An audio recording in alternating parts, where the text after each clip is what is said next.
Olá, amigos. Estamos de volta então para dar continuidade ao tema que nós estamos trabalhando, que diz respeito às ações impugnativas, também chamadas de ações autônomas de impugnação. Bom, na aula 1 eu falei, amigos, a vocês o real motivo das ações impugnativas serem tratadas no Código de Processo Penal como recursos. Deixei claro para vocês que, embora o CPP trate as medidas como recursos, não são verdadeiras ações. Na aula 2, eu dei as diferenças dos recursos e das ações impugnativas e mostrei para vocês por que, então, que tais medidas, revisão criminal, habeas corpus e mandado de segurança, são consideradas ações e não recursos. Na aula de hoje, nós começamos a falar das ações impugnativas em espécie. E eu começo falando do Instituto da Revisão Criminal. Amigos, o que é a revisão criminal?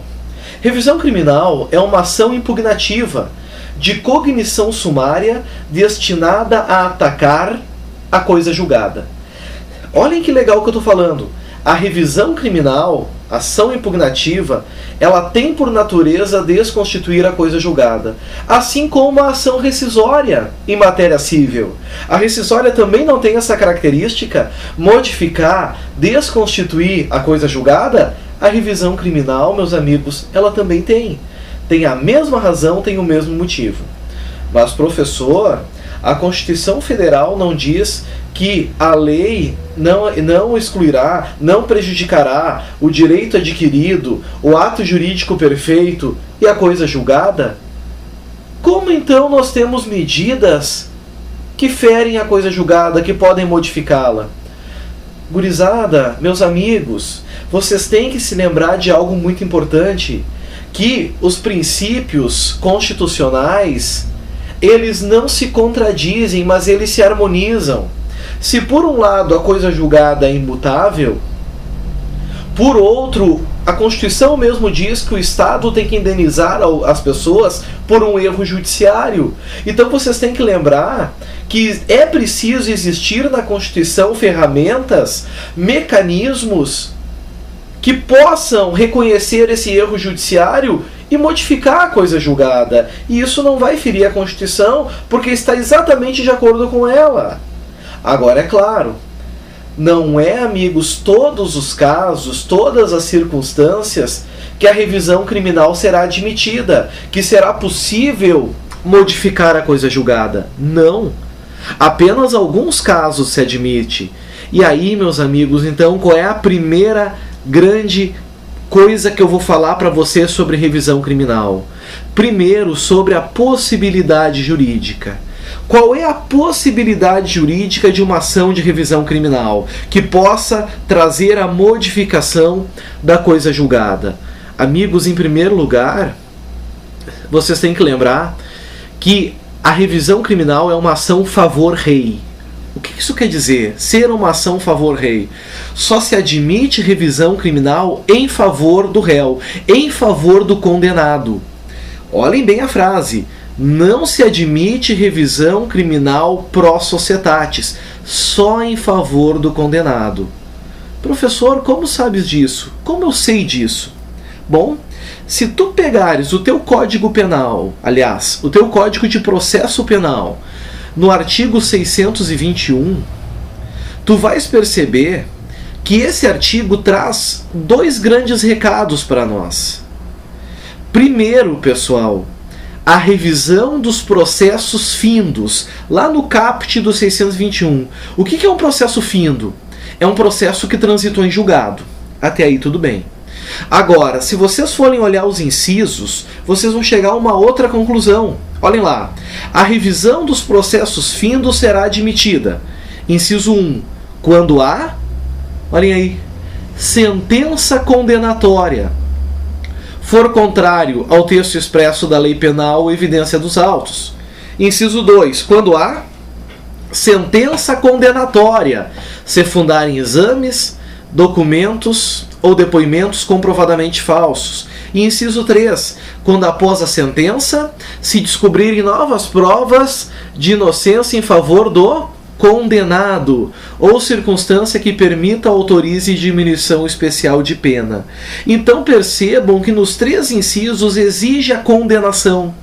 Logo, pessoal, a revisão criminal é favor rei. Só é possível ingressar com uma revisão criminal se tivermos uma sentença condenatória transitada em julgado. Então, amigos, se um indivíduo foi absolvido em um processo criminal e a sentença transitou em julgado, nada mais modifica essa sentença, porque a única ferramenta destinada a modificar a coisa julgada seria a revisão criminal, e ela só vale para beneficiar o réu, nunca para prejudicá-lo. Só cabe revisão criminal da sentença condenatória transitada em julgado. Cuidado!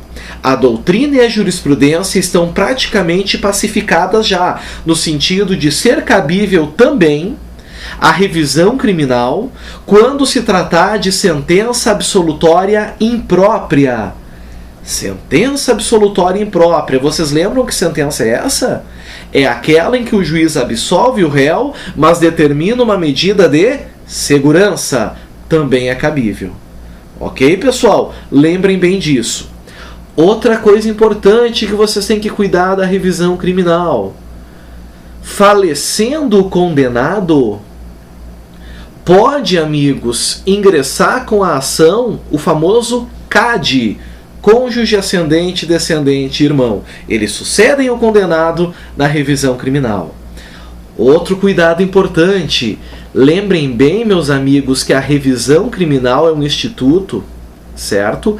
Que não tem prazo para ser requerido.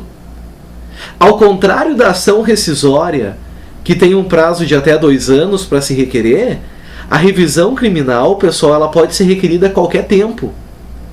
Hoje em dia, até hoje, há pouco tempo, se buscavam familiares de Tiradentes para requerer revisão criminal em seu nome. Vejam vocês que questão interessante.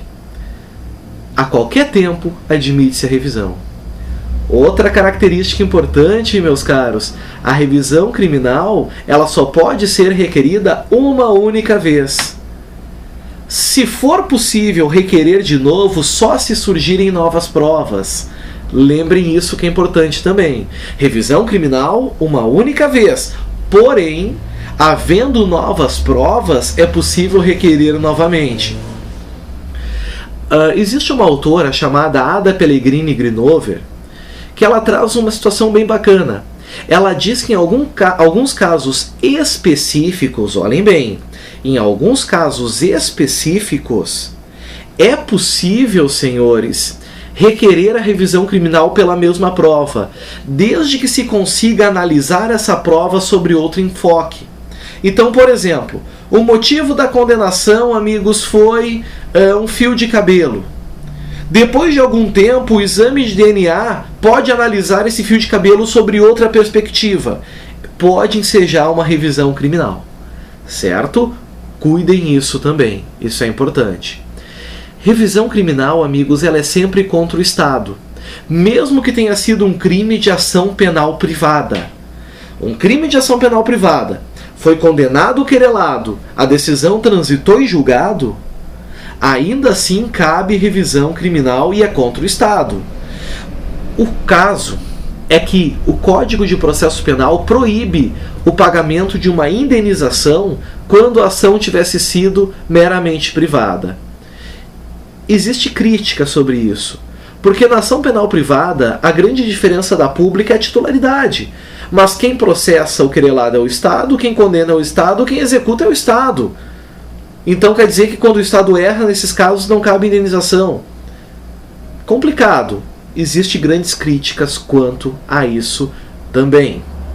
Certo? Bom, meus caros, atenção agora. Agora eu falo do ponto mais importante da revisão, que diz respeito à causa de pedir. Casos em que é cabível a revisão criminal.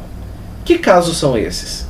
Eles estão, pessoal, nos incisos do artigo 621. O que diz lá? a revisão dos processos findos será admitida. Inciso 1.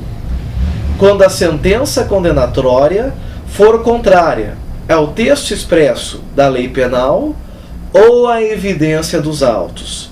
O que isso quer dizer, pessoal? Isso quer dizer que a revisão criminal será cabível nos casos que o juiz julgar errado ou julgar contrário ao que diz o Código de Processo Penal. Então, por exemplo, quando o juiz condena o réu por fato atípico, no momento que essa decisão transitar em julgado, é cabível uma revisão. Por quê?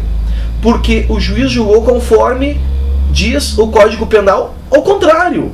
O Código Penal diz que só se pode condenar alguém por um fato típico, previsto como crime. Se ele julgou e condenou por fato atípico, cabe uma revisão. Cabe revisão criminal, amigos, quando houve condenação sem o exame de corpo de delito. Foi contrário ao texto expresso da lei penal ou evidência dos autos.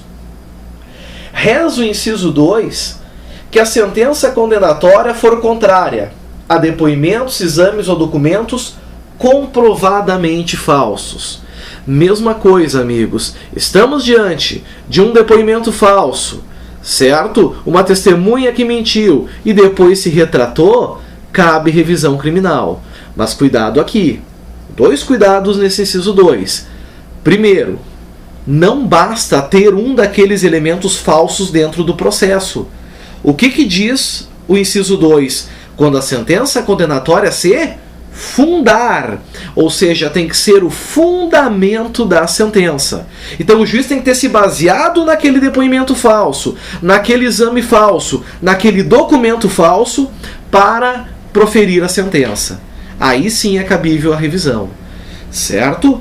Cuidem isso. E segundo, amigos, que esse depoimento, exame ou documento precisa ser manifestamente falso. O que isso quer dizer? Isso quer dizer que já tem que isso ser comprovado no momento que tu remeter a revisão a julgamento. É prova pré-constituída. O tribunal, quando julgar a revisão, não vai abrir espaço para produzir essa prova. Não. Já tem que provar isso ao remeter. Prova pré-constituída. Cuidem isso. E por fim o inciso 3, que diz o quê? Quando após a sentença se descobrirem novas provas em favor do condenado. Isso quer dizer que até a sentença não se sabia dessa prova. Depois ela surgiu. Se essa prova, meus amigos, trouxer a certeza no espírito dos julgadores de que houve um erro judiciário, ele levará à revisão criminal. Se trazer apenas dúvidas para os julgadores, o tribunal vai manter a sentença condenatória. Porque agora nós temos, amigos, o prestígio à coisa julgada. Nós estamos após o trânsito em julgado. Então não vigora o indúbio pro réu, e sim o prestígio à coisa julgada. Dúvidas não modificam a coisa julgada. Certo? Amigos, o que pode acontecer com a revisão criminal sendo procedente? Bom, o tribunal pode alterar a classificação da infração, de um crime doloso, por exemplo, para um crime culposo, pode absolver o réu, pode modificar a pena e pode, inclusive, anular o processo. É o que diz o artigo 626, parágrafo caput do Código Penal. Cuidado! Cuidado, para fechar a revisão criminal, os pontos, as dicas importantes. É vedada a reformatio impégios em revisão criminal. Se o réu foi condenado a 8 anos, transitou em julgado, o máximo que pode vir, se a sentença for anulada ou modificada, é uma pena de 8 anos. Nunca mais. Não pode ser reformada para pior. Certo, pessoal? Então essas foram as dicas de revisão criminal do nosso vídeo de hoje. No próximo vídeo falarei algumas dicas importantes sobre o habeas corpus. Então tudo de bom para vocês, um grande abraço, fiquem com Deus, tchau, tchau.